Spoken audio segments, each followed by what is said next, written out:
Assalamualaikum warahmatullahi wabarakatuh. Bagaimana kabar kalian hari ini? Tetap sehat dan bersemangat dalam belajar ya.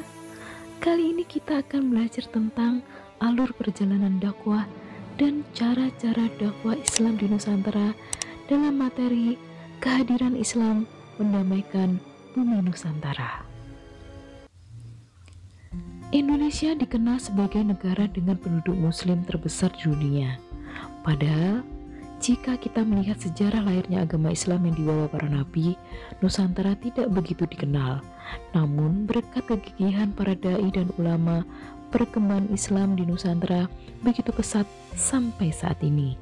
Dakwah yang mereka lakukan adalah dakwah dengan cara-cara damai, bukan dengan paksaan atau kekerasan. Selain itu, Islam merupakan agama yang nyata akan kebenarannya, rasional, mengajarkan kedamaian dan persamaan derajat. Pertama, alur perjalanan dakwah di Nusantara. Islam masuk di Nusantara melalui jalur perdagangan berlangsung dengan cara-cara damai. Agama Islam sudah masuk ke Indonesia pada abad ke-7 Masehi. Namun, agama Islam mulai menyebar sekitar abad ke-13 Masehi. Menurut para sejarawan, teori-teori tentang kedatangan Islam ke Indonesia dapat dibagi sebagai berikut. Yang pertama, teori Mekah. Menurut teori ini, proses masuknya Islam adalah langsung dari Mekah atau Arab yang terjadi pada abad pertama Hijriah atau abad ke-7 Masehi. Para pedagang dari Timur Tengah memiliki misi dagang dan sekaligus berdakwah. Bahkan berdakwah menjadi motivasi utama mereka datang ke Indonesia. Kedua, teori Gujarat. Teori ini mengatakan bahwa kedatangan Islam ke Indonesia berasal dari Gujarat pada abad ke-7 Hijriah atau abad ke-13 Masehi. Gujarat terletak di India bagian barat, berdekatan dengan Laut Arab. Ketiga, teori Persia. Teori ini mengatakan bahwa kedatangan Islam ke Indonesia berasal dari daerah Persia atau Parsi, yang sekarang negara Iran. Sebagai buktinya, ada kesamaan tradisi, yaitu tradisi merayakan 10 Muharram atau Asyura. Keempat, teori Cina. Menurut teori ini mengatakan bahwa kedatangan Islam ke Indonesia berasal dari pedagang Cina. Sebagai buktinya, Raja Islam pertama di Pulau Jawa, yaitu Raden Patah dari Bintoro Demak, merupakan keturunan Cina. Agama Islam berkembang di Indonesia disebarkan oleh berbagai golongan, yakni para pedagang, mubalik, sufi, dan para wali. Para wali menyebarkan Islam di Nusantara, khususnya di Tanah Jawa. Di antara sekian banyak wali, yang terkenal adalah Wali Sanga atau Wali Sembilan. Mereka yaitu: pertama, Sunan Maulana Malik Ibrahim atau Syekh Maghribi, yang diduga berasal dari Persia dan berkedudukan di Gresik. Kedua, Sunan Ampel atau Raden Rahmat, berkedudukan di Ampel, Surabaya. Ketiga, Sunan Bonang atau Raden Maulana Magdum Ibrahim, putra dari Raden Rahmat atau Sunan Ampel. Ia tinggal di Bonang, dekat Tuban. Keempat, Sunan Giri atau Prabu Satmata atau Sultan Abdul Fakih, yang semula bernama Raden Paku, berkedudukan di Bukit Giri dekat Gresik. 5. Sunan Derajat atau Syarifuddin, juga putra dari Sunan Ampel dan berkedudukan di Derajat dekat Sedayu, Surabaya.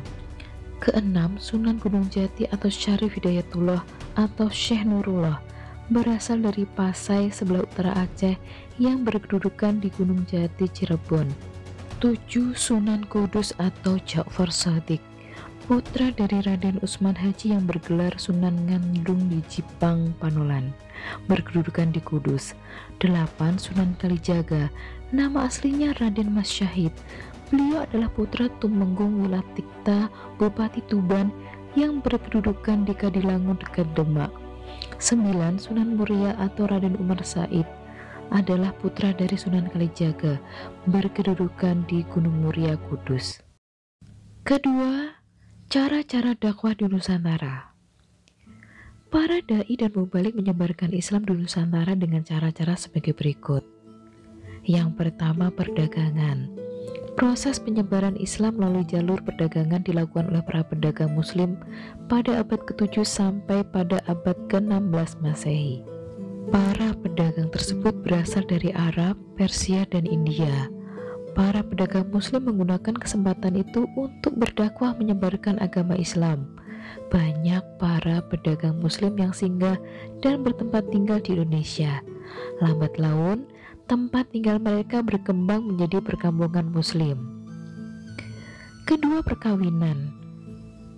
Sebagian pedagang Islam tersebut ada yang menikah dengan wanita pribumi, terutama putri bangsawan atau putri raja.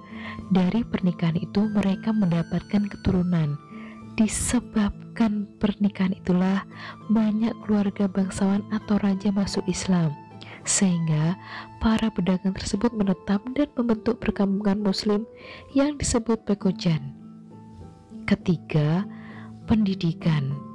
Para mubalik mendirikan lembaga pendidikan Islam di beberapa wilayah Nusantara. Lembaga pendidikan Islam ini berdiri sejak pertama kali Islam masuk di Indonesia.